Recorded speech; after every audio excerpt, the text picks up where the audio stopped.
Hello viewers, ये video है rape of the lock के क्रिटिकल समरी के बारे में। तो आइए शुरू करते हैं इस वीडियो को। रेप ऑफ द लॉक जो है one of the most famous poems में से एक है, जो कि अलेक्जेंडर पोप के द्वारा लिखा गया है और ये 1712 यानी 1712 में पब्लिश हुई थी। तो आंसर्स को देखते हैं। The Rape of the Lock is a humorous poem, ये एक हास्यजनक कविता है which is written by Alexander Pope, जो कि अलेक्जेंडर पोप के द्वारा लिखी गई है। Pope was born in London, उनका जन्म लंदन में हुआ था ऑन May 21, 1688 यानी मई 21 को 1688 ईस्वी में। His father was a Roman Catholic linen Draper, उनके पिताजी रोमन कैथोलिक रिलीजन से बिलोंग करते थे। क्रिश्चियंस में दो होते हैं, कैथोलिक्स और प्रोटेस्टेंट्स। ही मैरिड ट्वाइस, उन्होंने 2 बार शादी की। And pope was the only child of his another marriage, यानी उनकी दूसरी शादी से जो एकमात्र बेटा था वो अलेक्जेंडर पोप था। He was a delicate soft यानी स्वीट टेम्पर्ड, यानी काफ़ी जो है वो नरम किस्म के इंसान थे। स्वीट टेम्पर्ड यानी बहुत ही खुशमिजाज इंसान थे। प्रिकॉशियस यानी वक्त से पहले ये सावधान सतर्क रहे। एंड ए स्पॉइल्ड चाइल्ड यानी एक बुरे बच्चे भी थे, ये मतलब एक बिगड़ैल टाइप के इंसान भी कह सकते हैं, इसको कहा जाता है। He is well known for his satirical works, वे अपने सटायरिकल वर्क्स के लिए जाने जाते हैं। His education was short and irregular when he was only a boy. He was patronised by a number of gentleman, मतलब इनको बहुत सारे जेंटलमैन यानी लोगों ने इसको पैट्रनाइज किया, यानी बहुत जगह इन्होंने काम किया। और इनका एजुकेशन कुछ रेगुलर नहीं रहा था, यानी नियमित रूप से इन्होंने पढ़ाई नहीं की थी। Only at the age of 20 यानी सिर्फ 20 साल की उम्र में हिज वर्सेस, उनकी जो कविताएं थी गॉट पब्लिश हुई। उनमें से एक है द पास्टोरल्स, जो कि 1709 में पब्लिश हुई थी। He is regarded as one of the greatest English poets, यानी इनको इंग्लिश पोएट्स, इंग्लैंड के पोएट्स की बात कर ले तो उनमें से महानतम कवियों में से एक गिना जाता है। He is well known for his translation of Homer.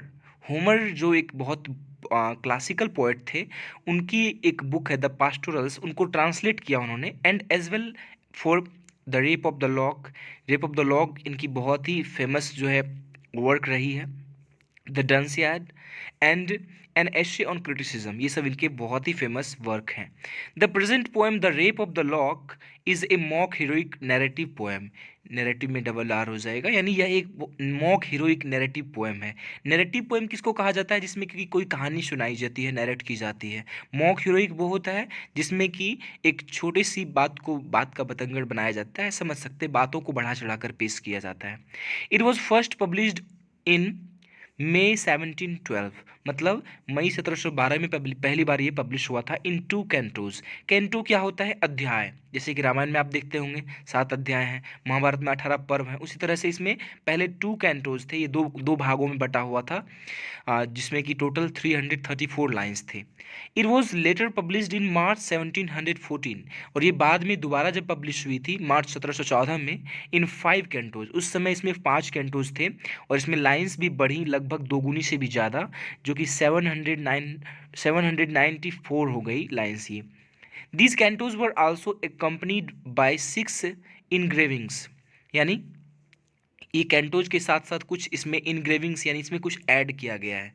It's final form was published in 1717, ये तीसरी बार भी पब्लिश हुआ था, जो कि 1717 में हुआ। The poem satirises mocks a small incident, यानी यह कविता जो है मजाक बनाती है, उपहास बनाती है एक छोटी सी घटना का, small incident, by comparing it, और इसकी तुलना की जाती है to the epic world of the gods, यानी एक उपन्यास से, बड़े से दुनिया से इसकी तुलना की जाती है। The story of the poem is based on an actual event, वास्तव में ये कहानी जो है किसी सच्ची घटना पर आधारित है। Belinda arises to prepare for the day after sleeping late, अब कहानी शुरू होती है, बेलिंडा लेट जगती है बहुत ही देर से, 12 बजे के बाद, और आफ्टर स्लीपिंग लेट है ना। हर गार्जियन सिल्फ, उसके कुछ गार्जियंस हैं। अब ये कौन है तो आपको बता दूं, ये सुपर नेचुरल एलिमेंट्स हैं और ये इसकी देखभाल के लिए। सुपर नेचुरल एलिमेंट क्या होता है? सुपर नेचुरल मतलब जो वास्तव में विजिबल एग्जिस्ट नहीं करते हैं, वो बस एक गॉड टाइप के, यानी आप परी समझ सकते हैं इसको, है ना, यानी वो those who don't really exist वो नहीं करते हैं। उसके कुछ नाम हैं, सिल्फ हो गए, एरियल हो गए, वांस हर, उनको चेतावनी भी देते हैं। इनका जो गार्जियन सिल्फ है एरियल जिसका नाम है, उसको चेतावनी देते हैं इन ए ड्रीम, सपने में, that something bad will happen to her, कि उसके साथ कुछ बुरा होगा। And he also promises to her, और उनसे ये भी वादा करता है वो एरियल ये वादा करता है that he will do his best to protect her, कि वो अपना बेस्ट देगा उसको प्रोटेक्ट करने के लिए, क्योंकि उनका काम ही है उनको प्रोटेक्ट करना। यानी इसमें दिखाया गया है कि बेलिंडा इतनी सुंदर है, उसकी खूबसूरती का ध्यान रखने के लिए बहुत सारे जो गॉड ने जो है अपने मैसेंजर्स, अपने एंजल्स को भेजा है इनके पास। Belinda takes little notice of this, Belinda इस बात पर ज़्यादा ध्यान नहीं देती है। सी ड्रेस्ड हर सेल्फ, वो अपने कपड़े पहनती है, and left for Hampton court palace. Hampton court palace जो है एक जगह है जहाँ पर पार्टीज वगैरह वो करती है, लेट नाइट पार्टीज, है ना। London crossing the Thames river, और ये लंदन में ये जगह है जो कि टेम्स नदी को पार करने के बाद वो जाती है। ए wealthy group of young people gather for a party, वहाँ पर जो है बहुत ही अमीर लोग जो कह सकते हैं वहाँ एकत्रित होते हैं पार्टीज के लिए। Among them a young and charming boy, उसमें से एक बहुत ही खूबसूरत सा युवा सा लड़का है, लॉर्ड बैरन जिनका नाम है, has already made up his mind, जिसने कि खुद का पहले से ही फैसला कर लिया है, to steal a lock of her hair, उसके बाल से एक लॉक चुराने का, लट चुराने का। लट आगे जो एक दिखते होंगे लड़कियों सबका आगे घुमा हुआ बाल एक होता है, आई होप यू नो, है ना। चलिए आगे बढ़ते हैं। When they all arrive at the palace, जब सब भी पहुंच जाते हैं, दे इंजॉय प्लेइंग कार्ड्स, वे सभी ताश खेलते हैं, कार्ड्स खेलते हैं। This game is described by as a battle by Pope, यानी इस गेम को एक युद्ध के स्तर पर दिखाया गया है कवि के द्वारा। समझ सकते हैं कितना ज़्यादा बढ़ाया गया है। अब एक playing cards can never be a battle, ये कभी एक युद्ध तो हो नहीं सकता। दे आल्सो हैव कॉफ़ी, वे कॉफ़ी भी पीते हैं। Then the baron takes a pair of scissors, वो कैंची लेता है अपने हाथ में। And on the third try, तीसरे अटेम्प्ट में, ही कट्स, वो काट देता है the lock of her hair, उसके बाल की लट को। बेलिंडा इज फ्यूरियस, बेलिंडा गुस्सा हो जाती है, आग बबूला हो जाती है। एम्ब्रियल ए मिस्चीवियस नोम, इसको नोम पढ़ा जाता है, जी साइलेंट रहता है, यानी एक बहुत ही बदमाश सा, एक शरारती, जो इसका जो एक एम्ब्रियल, एक ये भी एक जो है इसका गार्जियन ही है जो कि इसकी देखरेख के लिए है, लेकिन वो काफ़ी शरारती है। और goes to cave of spleen, वो केव ऑफ स्प्लीन जाता है, एंड ब्रिंग्स बैक साइज। अब देखिए यहाँ पर दिखाया गया है कि इस तरह से वो अपने शर्मो हया खोकर उससे झगड़ने लग जाती है उस लट के लिए। तो ये यहाँ पर दिखाया गया है कि वास्तव में यही इसी ने उकसाया था, एम्ब्रियल ने ही उसको उकसाया था उसके लट को काटने के लिए। और जब ये देखा कि इसके पास शर्म हया बिल्कुल नहीं है, ये ऐसे लड़ रही है पागलों की तरह, तो वो कहा, इसमें एक कह सकते हैं मॉक मॉक करके कहा गया है कि वो जाता है केव ऑफ स्प्लीन से, लाता है साइज, कुछ शर्म लाता है, कुछ आंसू लाता है।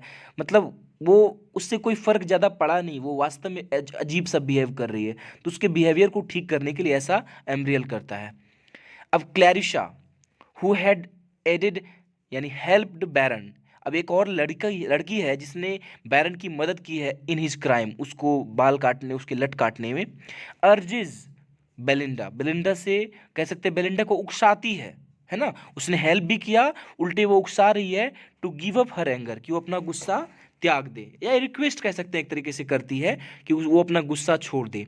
सी लिसन्स टू क्लैरिशा, वो क्लैरिशा की बात सुन लेती है, एंड बिगिंस इस स्कफल। अब सुनती क्या है, मतलब उसका कहने का सेंस अलग था। वो बोलती है कि गुस्सा करने का क्या फ़ायदा, उससे अच्छा है कि लड़ लो। वो हाथापाई पे उतर आती है ना, scuffle between the ladies and gentleman, मतलब उन सभी ग्रुप्स के बीच जो है एक फाइट सा होने लगता है। She tries to recover her curl lock, मतलब उसके जो लट खो गए, जो काट लिए गए बैरन के द्वारा, तो वो उसको वापस पाने का कोशिश करती है। वो the Lock is lost in the confusion, और ये लॉक खो भी जाता है। फाइनली अंत में क्या होता है, the poet consoles sympathised by saying, मतलब वो हम एक सिंपैथी दिखाता है यहाँ पर, that it has been taken up into the heaven, कि मतलब खुद को खुश रखने के लिए कि नहीं, इसको जो है स्वर्ग तक ले जाया गया है, मतलब चुरा के कोई स्वर्ग में ले जाया गया उसके लट को।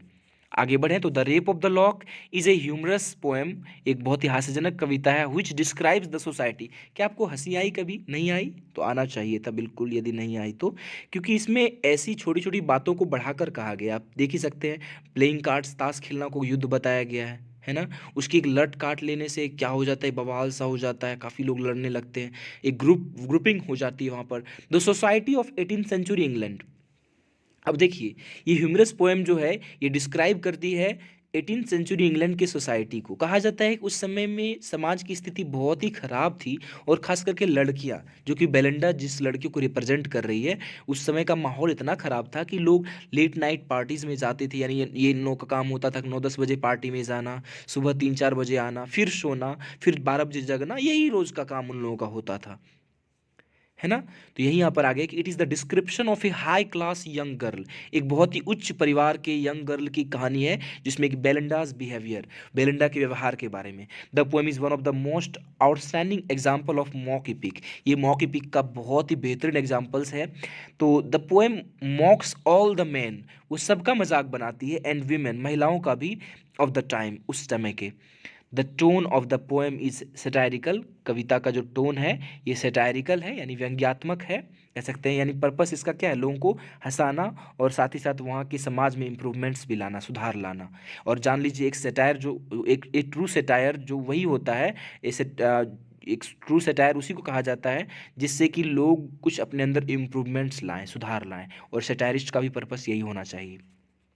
It shows that how the culture has fallen, यह दिखाता है किस तरह से संस्कृति गिर चुकी है। He has used the mock epic genre, उसने इस जेनर को इसीलिए चुना है बहुत ही, और वो भी बहुत अच्छे से इसको जो है यहाँ पर कह सकते हैं उन्होंने यूज़ किया है। It has the every element of contemporary scene, और उस समय जो कुछ भी हो रहा है उसका एक एक चीज़ इसमें यहाँ पर जिक्र किया गया है। कंटेम्प्रेरी मतलब उस समय के, समकालीन, है ना। It is full of moral implications, इसमें मोरलिटी को भी कहीं ना कहीं जो है पेस्ट किया गया है, दिखाया गया है कि क्या नैतिकता क्या कहती है। The words of the poem, यानी कविता की जो पंक्तियां हैं, इज हीरोइक कपलेट, इसको हीरोइक कपलेट में लिखा गया है, एग्जाम में ऑब्जेक्टिव में पूछ लिया जाता है। Which consist rhymed pair of iambic pentameter, ये पेंटामीटर क्या होता है, तो हम आपको यदि नहीं बताए कभी तो आप जो है पेंटामीटर, मीटर जान सकते हैं। मीटर 2 सिलेबल से बनता है, और ये पेंटा मतलब 5 हो गया, ये 5 मीटर यानी 10 सिलेबल्स हैं इसमें, एक लाइन में, है ना, लिखा हुआ है। Lines of 10 syllables each, alternating stressed, यानी एक उसमें से स्ट्रेस्ड होता है, एंड अनस्ट्रेस्ड, और दूसरा अनस्ट्रेस्ड होता है। स्ट्रेस्ड मतलब जिसको जोर से पढ़ते हैं, अनस्ट्रेस्ड जिसको धीरे पढ़ते हैं। दस the poem is a brilliant, यहाँ पर ए हो जाएगा ब्रिलियंट में, ब्रिलियंट पीस ऑफ वर्क, यानी ये बहुत ही बेहतरीन पीस है वर्क का, मोरल एंड इवेल्युएटिंग, और ये नैतिक भी है, और साथ ही साथ इवेल्युएटिंग, यानी ये हमें एक नई सीख भी देता है। सो धन्यवाद इस वीडियो से जोड़ने के लिए। इससे रिलेटेड और भी वीडियोस मैं जल्दी ला रहा हूँ, और प्लीज़ यदि वीडियो की कंटेंट अच्छी लगे तो इसे लाइक करें, अपने फ्रेंड्स के साथ शेयर करें। वास्तव में मुझे ये बोलना बिल्कुल अच्छा नहीं लगता, क्योंकि ये कंटेंट वास्तव में बहुत ही ज़्यादा रिफाइंड है, आपको इतनी ईजी लैंग्वेज में कहीं पर भी ये कंटेंट नहीं मिलेगा। ये मेरी खुद की जो है एक प्रिपेयर की गई है, ये नोट्स जो है मैं बच्चों को लिखवाता हूँ, तो उन्हीं से ये PDF मैंने बनाई, उन्हीं के कॉपीज से। तो आई होप ये आपको अंडरस्टैंडिंग ये बहुत ही ज़्यादा आपको अच्छे से समझ आई होगी। तो थैंक यू फॉर वॉचिंग। आप इन ऐसी और वीडियोज़ के लिए आप जो है चैनल से जुड़ें। धन्यवाद।